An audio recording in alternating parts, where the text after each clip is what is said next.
বাসায় এত মজার আনলিমিটেড ফুচকা বানানো গেলে কষ্ট করে বাহিরে গিয়ে কে খাবে বলেন তো। ফুচকা পছন্দ করে না খুব কম সংখ্যক মানুষ আছে। এভাবে অল্প সময়ে মজাদার ফুচকা বাসায় খেলে আপনি রাস্তার অস্বাস্থ্যকর ফুচকা একদমই ভুলে যাবেন। হে এভরিওয়ান, আসসালামু আলাইকুম, welcome back to my new another video. আজকে আমি আপনাদের সাথে শেয়ার করব ঝটপট ওয়েতে কিভাবে ফুচকা বানিয়ে নেবেন। তো প্রথমত আমি এখানে রেডি টু ফ্রাই যে ফুচকাটা পাওয়া যায় সেটা নিয়ে নিয়েছি। এটা সুপার শপে যে কোনো মুদির দোকানে পেয়ে যাবেন। যদি না পান তাহলে আমার এই পেজে ফুচকা বানানোর ভিডিও দেওয়া আছে, চাইলে দেখে আসতে পারেন। তো আমি বেশি ঝামেলা করতে চাচ্ছি না, যার কারণে আমি এটা নিয়ে এসেছি।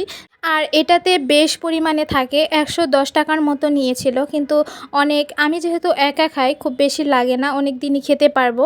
আর একেবারে আমি যে অনেক বেশি খেতে পারি এমনও না।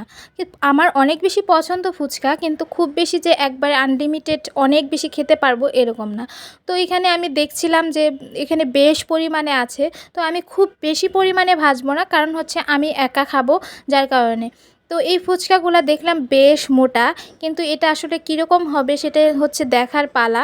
তো আমি বেশ কিছু ফুচকা নিয়ে নিয়েছি, এখন আমি ভেজে দেখব যে এটার কি হাল দশা হয়, আসলে কি ফুলে কিনা। তারপর কড়াইয়ে তেল দিয়ে দিয়েছি, যথেষ্ট পরিমাণে গরম করেছি। এখন প্রথমত আমি একটা ফুচকা দিয়ে দিলাম, ভাবছিলাম দেখি ফুলে কিনা, এটাই প্রথম দিয়েছিলাম। তো প্রথমে ছোটো করে ফুললো, তারপর দেখলাম যে আস্তে আস্তে বড় হয়ে যাচ্ছে।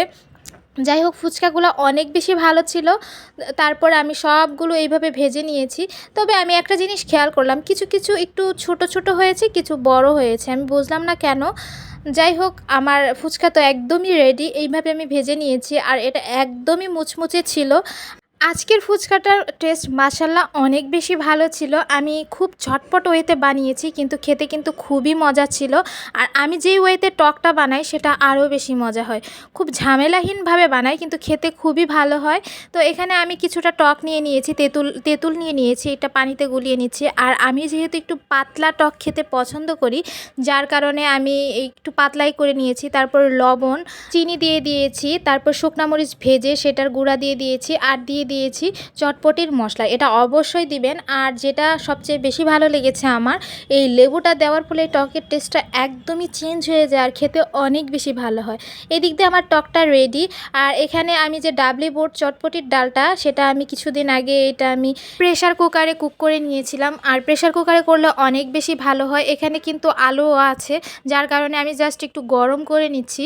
এখন আমি যেই পরিমাণে খাবো জাস্ট ওই পরিমাণেই নিয়ে নিয়েছি। তো এখানে হয়ে গেছে। আর এদিক দিয়ে আমি কিন্তু ডিমও সেদ্ধ দিয়ে দিয়েছি, কারণ ডিম না হলে কিন্তু ফুচকাতে আমার ভালো লাগে না। তারপরে এখানে মরিচ কুচি, পেঁয়াজ কুচি আর চটপটির মশলা দিয়ে দিয়েছি। আর এখন এই ডালটা দিয়ে খুব ভালোভাবে মিক্সড করে নিব। আর এটাতে আমি খুব বেশি ঝামেলা করিনি, শশা ছিল না বাসায়, যার কারণে দিইনি। আর শশাটা আমার খুব বেশি পছন্দ না ফুচকাতে, যার কারণে আপনারা চাইলে এখানে একটু ধনিয়া পাতা ব্যবহার করতে পারেন, বাসায় ছিল না যার কারণে আমি দিইনি। তারপর এখানে দিয়ে দিয়েছি লবণ, আর আরেকটু দিলাম চটপটির মশলা, এই কম হয়ে গিয়েছে মনে হলো। তারপর এটা দিয়ে আবারও কিছুক্ষণ মিক্সড করে এখানে আবার দিয়ে দিয়েছিলাম শুকনা মরিচ, যেটা ভেজে রেখেছিলাম সেটার গুঁড়া। আর এখানে একটু টকটা যেটা বানিয়ে রেখেছিলাম সেটা দিয়ে দিয়েছি। ব্যাস, আমার এই পোরটা একদমই রেডি। আর এটা খেতে কিন্তু খুবই মজার ছিল। যদি ভিতরের পুরটা মজা হয় তাহলে কিন্তু ফুচকাটা খেতে বেশ ভালো লাগে, যার কারণে আমি এটা একটু ধৈর্য সহকারে ভালো করেই বানিয়ে নিয়েছি।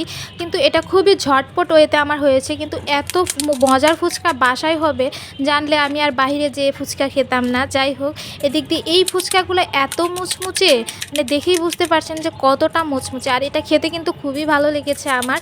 এই ফুচকাটা শেষ হয়ে যাওয়ার পর আমি আবারও নিয়ে আসব। যাই হোক, আমি একটু ফটোশ্যুট করার জন্য একটু রেডি করে নিলাম।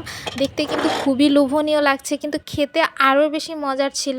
আর এখানে আমি আনলিমিটেড ডিম দিয়ে দিব। ডিম না দিলে আমার ফুচকা খেতে কিন্তু একদমই ভালো লাগে না। আপনারা যারা যারা খেতে পছন্দ করেন না তারা কিন্তু এটা ইগনোর করতে পারেন। আমার কাছে খুবই ভালো লাগে, যত ডিম দিব ততই ফুচকার টেস্টটা ভালো হবে। তো এটাই ছিল আমার ফুচকার ফাইনাল লুক। আপনারা দেখে কি বুঝতে পারছেন না যে এটা কত মজা হয়েছে? আমি কিন্তু লোভ লাগিয়ে দিলাম। আর লোভ লাগানোর দরকার নেই, আপনারা কিন্তু চাইলে খুব তাড়াতাড়ি আমার মতো বাসায় বানিয়ে নিতে পারেন।